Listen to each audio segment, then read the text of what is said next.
Your jacket say?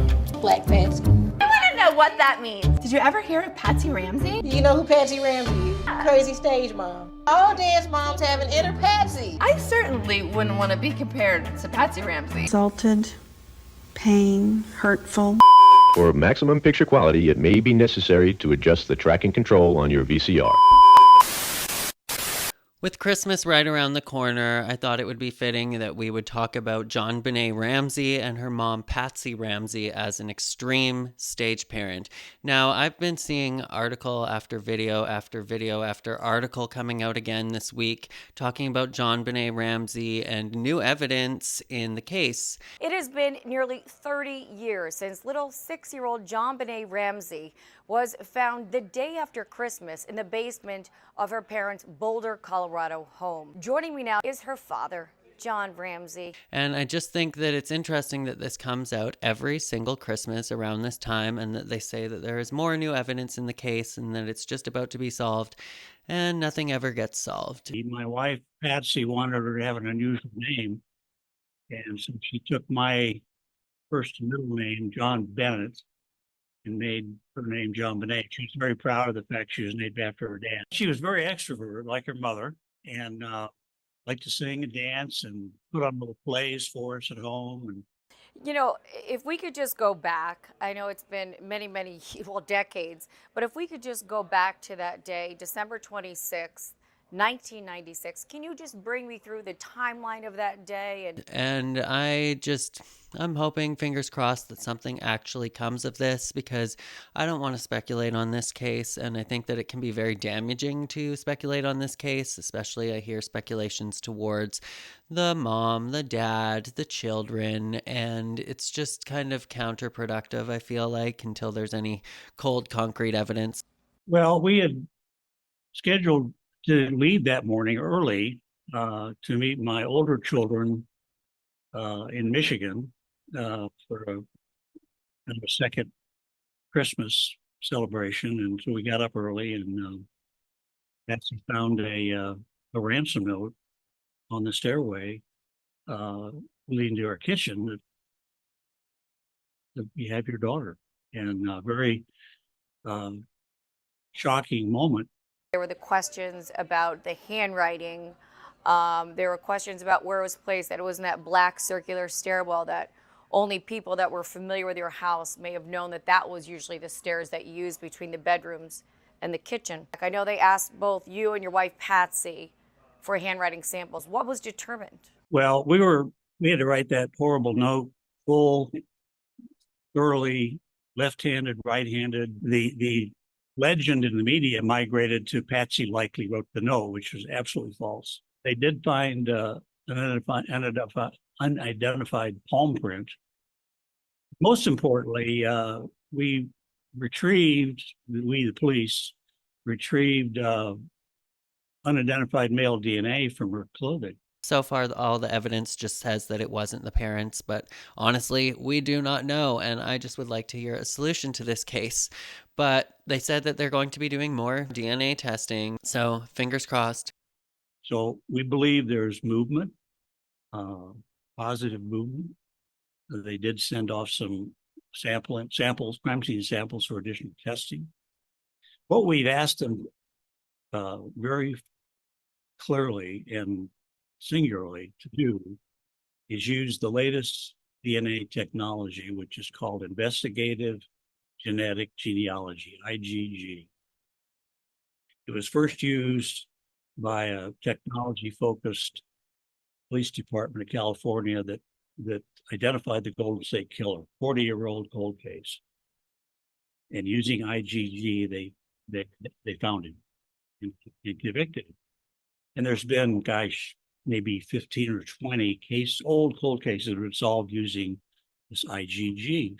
Are they doing that? Are they taking this DNA and bringing it to a lab and trying to do genetic genealogy to try to, find a family member? And then once they find a family member of the killer, they can then, try to track down the killer from there. Look at their family tree. Basically build a family tree. Yeah, that's correct. To our knowledge, no, but they don't tell us much, so we don't know.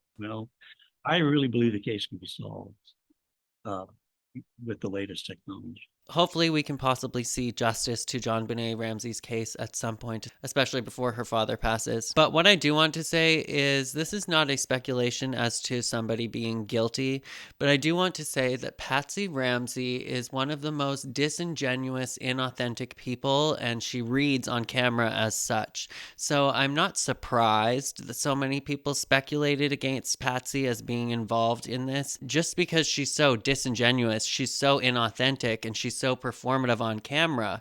And I don't think personally that what she was hiding was that she did anything nefarious towards her daughter. Who knows? But I do think that because she's so inauthentic, that it sends all of these red flags for people, and they immediately are going to be like, okay, it was her. So I understand why. But in today's video, I want to talk about all of the narcissistic traits that Patsy had that she projected onto JonBenet while she used her as this glitzy, glamorous extension of herself to live through as a narcissistic extension and a projection as an extreme stage parent. So let's get into it. Little girls don't just wake up one day and decide to become brands. They don't choose the lashes, the cameras, the rehearsals that never end, the pressure to smile even when they don't understand why everyone is watching them. That part comes later.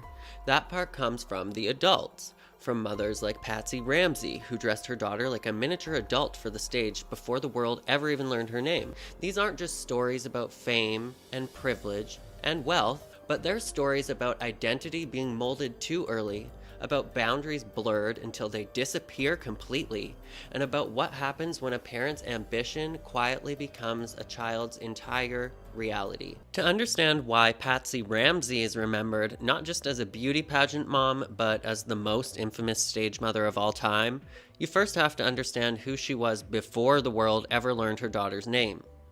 Patsy Ramsey was a former beauty pageant queen herself. In 1977, she was crowned Miss West Virginia, competing on a national stage long before she ever became a mother. Pageantry wasn't a hobby to Patsy, it was an identity, discipline, status, and validation, all trapped into one polished performance. The crown mattered to her. The image mattered. Being watched mattered. Years later, when she had a daughter, that world didn't disappear for her. It just transferred over. Her daughter was JonBenet Ramsey, a 6-year-old child who would become one of the most recognized faces in modern American history. Not only because of her pageant career, but because of the tragedy that would later define it.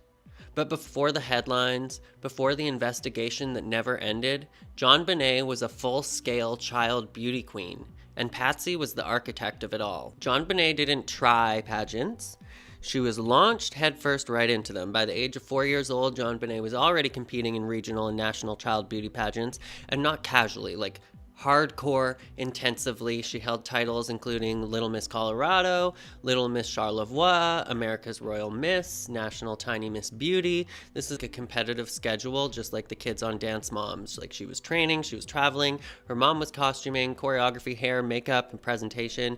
Pageants became a structured pipeline, not a game, and the presentation Patsy chose for JonBenet wasn't subtle. JonBenet's pageant look quickly became one of the most controversial aspects of her public image, both before and after her death.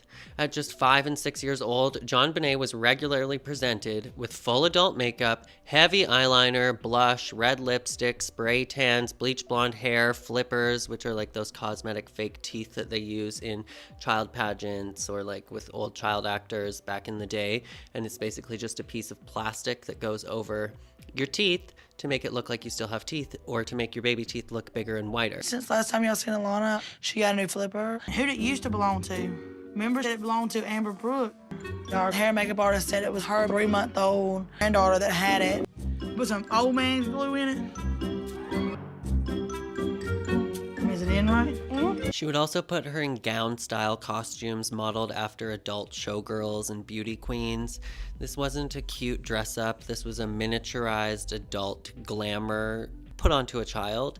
And I feel like JonBenet and her entire case kind of was the blueprint for Toddlers and Tiaras and all of the moms that came after, Pageantry was already popular, but this kind of escalated it to a whole new level.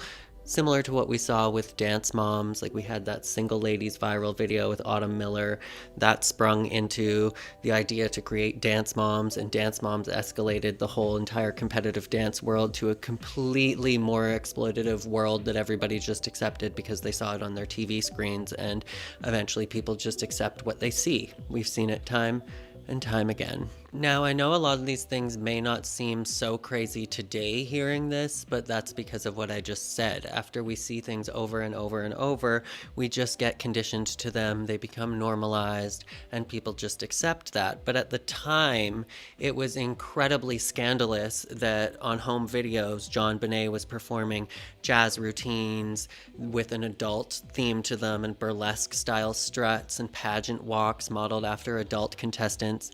Her performances were often choreographed to songs with like flirtatious undertones, stylized for judges trained to evaluate polish, confidence, and stage presence, not childhood spontaneity. And like I said, this is so normal now in the competitive dance world, but there was a time where we didn't exploit children in this way. And Patsy defended every element of it. In interviews, she repeatedly insisted that JonBenet loved the pageants, that she chose the costumes, that she enjoyed the spotlight. Sounds very much like the seasons of Dance Moms, but critics, including child development experts, argued that children do not independently choose sexualized adult presentation. That style comes from direction from the parents, from coaching, from a parent's projected fantasy. Psychologically, what made Patsy extreme wasn't just the pageants, it was the degree of emotional fusion between her identity and her daughter's success. And friends described, like Patsy's own friends, described her as intensely image conscious. She was highly socially performative. She was obsessed with perfection. She was emotionally invested in the winning component. JonBenet Ramsey was a child filled with promise. Let me go through some of the major reasons why people feel you are guilty. The beauty pageants. If we had only seen pictures of JonBenet in little jeans and a t-shirt, there might not have been the same feeling. But what we saw in still photographs and in videos was a child dressed like an adult, very suggestive in many of these pictures, lipstick, mascara, moving around on the stage on these beauty pageants. To many people, this looks perverted. JonBenet was an entertainer. She would entertain at the drop of a hat. Little girls dress up and play dress up. It's not unlike a father who enjoyed playing baseball as a child. He wants to impart that same love of the game with his son. They call JonBenet a 6-year-old Lolita, a punt-sized sex kitten. The people that look at these things and see something perverted, that didn't come from JonBenet. That's coming from the viewer, not the child. Do you ever reproach yourself for letting JonBenet appear so publicly in pageants and parades where she could have been seen? Well, I think that is probably one thing that I, if had to do ever again, would be much more cautious about. And JonBenet's trophies were displayed throughout the entire house. Her costumes were preserved, her routines were rehearsed until they were flawless. To Patsy, these were not just childhood activities, they were proof of success. Not JonBenet's success, Patsy's success. For Patsy, this was a form of proving her status, proving that the crown still mattered, proving that she was still somebody important. And that's basically all that mattered to Patsy, and that's why she was living vicariously through her child. But after Patsy survived ovarian cancer in the early 1990s, many psychological analysts have suggested that JonBenet's rise in pageantry intensified afterwards, as if the child's stardom became a symbolic victory over illness, aging, and lost youth. The spotlight didn't just return, it multiplied. By the time JonBenet was 6, her image was no longer private whatsoever. Pageant photographers, video recordings, promotional photos, and competition footage circulated through pageant networks, local media, promotional reels. Anywhere that Patsy could get her daughter featured, she was going to be there. JonBenet was being branded before she could read. What made this especially volatile is that child pageantry does not operate like child acting or modeling, which has structured labor protections. Pageants exist in a legal gray zone, kind of like competitive dance, where there are no strict grooming regulations, no wardrobe restrictions, no work hour enforcement, no psychological oversight, which means parental control is absolute in these situations, and Patsy exercised that control completely. On December 26, 1996, JonBenet Ramsey was found in the family's Boulder, Colorado home. The case instantly became one of the most infamous unsolved child investigations in American history. From the moment the case broke, Patsy became one of the most scrutinized mothers in modern media, and the pageant footage became front and center.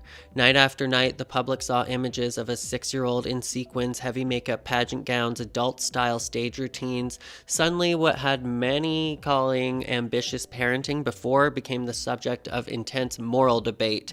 Was this just competitive parenting, or was it child exploitation that exposed a child to danger far too early? After JonBenet's death, Patsy's public behavior became another focal point, especially because her television interviews, which many critics described as highly stylized, emotionally theatrical, and carefully image-controlled and crafted, she often appeared fully made up, perfectly styled, soft-spoken, and composed. She didn't seem like she was emotionally triggered or even sensitive to what happened to her daughter, except for when it was being performative. She framed herself as a poised Southern mother who was just under attack. To some audiences, this read as strength, but to others, it reinforced the idea that performance had always been the emotional language of the household. Even in grief, once again, image came first.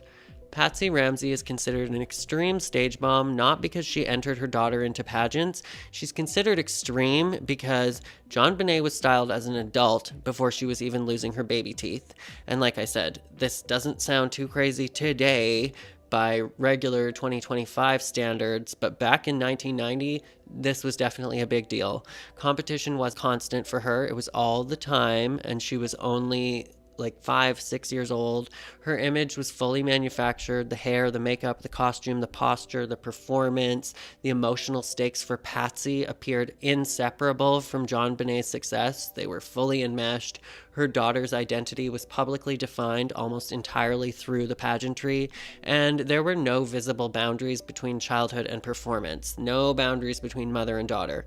In stage parenting, extremity isn't defined by ambition, it's defined by erasure. And JonBenet's life, there was almost no separation between who she was and who she was trained to be, and who her mother saw her as an extension of herself. Today, JonBenet Ramsey's pageant images are frozen in cultural memory. Like, I remember seeing them every single day that I went to the grocery store growing up. They're on every Inquirer magazine. They were always at the checkout.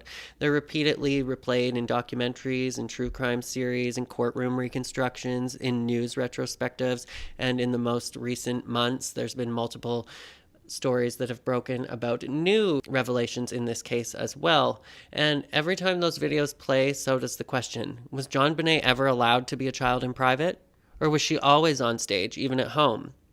Patsy Ramsey died in 2006. She never saw the case resolved, and she never escaped the public's suspicion, scrutiny, or moral judgment. To some, she is remembered as a grieving mother, maybe a woman devastated by an unimaginable loss of her child, and to others she remains a cautionary symbol of what happens when childhood becomes a performance, and performance becomes identity, and when mothers are enmeshed with their children. But decades later, Patsy Ramsey's name is still invoked whenever society debates child pageants, child fame, parental ambition, exploitation under the guise of opportunity, or, quote, Black Patsy, as she so calls herself, from Dance Moms, who saw this as like something to look up to and aspire to be. What does your docket say? Black Patsy. I want to know what that means. Did you ever hear of Patsy Ramsey? You know who Patsy Ramsey is? Crazy stage mom. All dance moms have an inner Patsy. I certainly wouldn't want to be compared to Patsy Ramsey. Boo, I'm from the hood. Believe that. Are you gonna let this happen? I can't, I don't use foul language. Her case didn't just symbolize a crime, it symbolized a system where childhood is marketable, where image is currency, and where parental dreams can quietly overwrite a child's autonomy. And this kind of became the blueprint for many modern stage moms.